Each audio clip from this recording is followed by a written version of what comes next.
Hey, it's Joshua here with another edition of Mortgage Clarity. And in this episode, we're going to talk about, does it ever make sense to refinance if your interest rate goes up? Now, this is kind of counterintuitive. For most people, it'd say absolutely not. But like all things, there's more to the story. And that's what we're going to kind of digest and look into in this episode. So I've prepared here just a sample. This is a tool I use for my clients. But this is something, again, that you can kind of look through it and get a sense of what we're talking about. And then depending on who your lender is, work out and see if they offer this service. If not, we're always happy to help if we can. So let's take a look at this sample here. Now, this again is an interactive debt consolidation tool that I prepare for my clients. And we look at things like what the estimated value of the property is. And in this scenario, this is a VA loan, and this veteran had a 2.25%. So a very good interest rate. And the proposed cash out refi up to 90% under these assumptions is a 3.99%. So a very substantial jump in rate. So one would think, gosh, is that even worth it? That's a huge increase to your interest rate. Probably shouldn't do it. Well, what we're going to look at is right now we have this all set up as a current scenario, which is principal and interest payment of the old loan to new loan. Tax and insurance stays the same.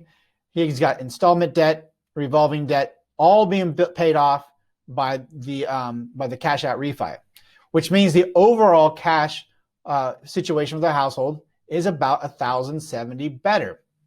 Now, over here to the left, you'll see these are different tolerances for each loan program that can set. So if a client wants to play around with it, but for just simple sake in this video, we're just gonna look at whether or not it makes sense. So what you'll see, and the way this works is, if you didn't pay off anything, you just did a rate term refi, you're gonna pay more per month, plus you're adding time to the loan. But you can go through here and see what happens as you pay stuff off. And as you pay stuff off, you'll see over here that the loan to value is going up because you're borrowing more money, but the debt ratio is going down because you're getting a net cash benefit to the household. So you just go through and you play things, and we'll just speed things up by selecting all. So by doing this is how we get to this 1,070 savings, okay? But out of that, that means we have less equity in the home. We had this higher principal and interest payment over here, but again, we paid off all this debt. So now the key to this, of course, is what do you do with this 1,070? Now, for some people, they just need, maybe for their personal budget, they just need that cushion to make life easier month to month.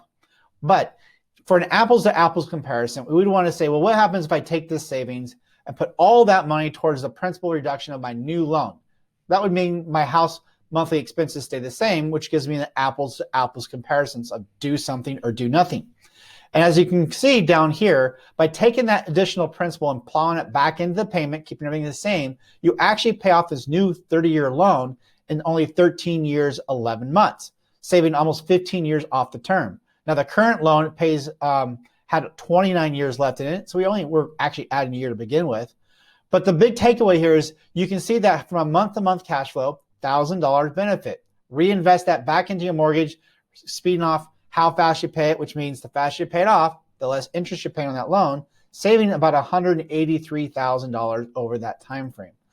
So as you can see, it's not just simply our rates lower and should I refi. You can actually benefit from a refinance even if the rate goes up if you structure it through a debt consolidation and you do it correctly. Now, every situation is different. These numbers won't look the same for everyone, but it definitely lets you know that it might be worth looking into it if you've got a lot of debt and a lot of equity in your home. Because that's really the key. Today, with the home values having gone up so much, so many Americans with homeowners are sitting on a lot of equity that it's not being utilized. And if you carry a lot of debt, not only could this benefit from reducing the total amount of interest you're paying over time, but there's the added benefit of a little bit of safety that if in the future things change and you need a little cash flow, you can actually choose to reduce that principal payment you've been doing, that $1,000, and keep a portion or all of that until that time of hardship or need passes. Now, it's really important for clients, I do want to put this out there, know yourself. Debt consolidation tool, like we just looked at, is a benefit when you take that savings and you use it to pay off and accelerate the payoff of the loan. If you know yourself and you know, hey, I'm going to take that money and just blow it on something else, this may not be the best thing for you to do, because eventually what you're doing is you're just taking the equity out of the house, you're paying off debt for short term, but then you're racking it back up. So you want to watch out for that. So I hope you found this helpful. Again, if you have questions, comments, please let me know. Love to hear those. If you like the video, thumbs up it and share it. Until next time, have a great day.